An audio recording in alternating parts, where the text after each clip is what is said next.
faithless work. Did you catch that? People grow exhausted. People go spiritless whenever faith is not a part of their life. Faith energizes, man. In fact, I put it this way: faith is the fuel of your spirit. When we live without the fuel of faith, we're actually running on emotional gas. In fact, turn to someone and tell them this: you're either full of faith or full of gas. It's just like you're either full of faith or full of gas. You're one of the two. I mean, faith energizes. Because when you're living by faith, you don't have it all together. When you're living by faith, you're not making decisions based on everything you know. No, there's some factors you're not sure how this thing's going to work out. But I just know in here, and I've been spending some time with the Lord, and I see in the Word that I got to step in faith. I got to trust God for something in my life.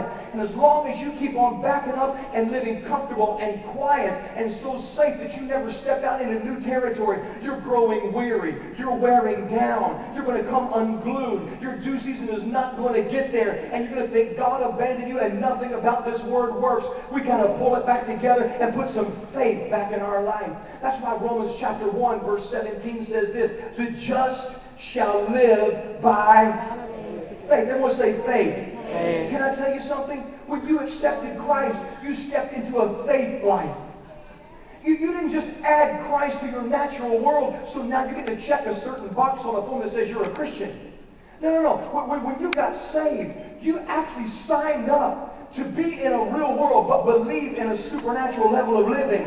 And I'm going to step out in faith. I'm going to step into some things that aren't going to make rational sense, but I'm walking by a different voice. I've got this unction on the inside of me that guides and leads and directs my life. And since Christ came and died, not that I would just have life, but life more abundant, that I got to stop living like I've always lived. And I got to step into a new dimension of what life is. And I promise you this: the moment you step into that dimension, the moment you step out of that spiritless living and step into faith and go, oh God, it's going to take you to get me through this thing right here. I'm walking on water right now. If you don't hold me, if you don't carry me through this thing, I'm just not going to make it. There is nothing like the exhilaration of if God doesn't come through, I don't know what's going to happen to the situation. You need to live by faith. That's who you are as a believer.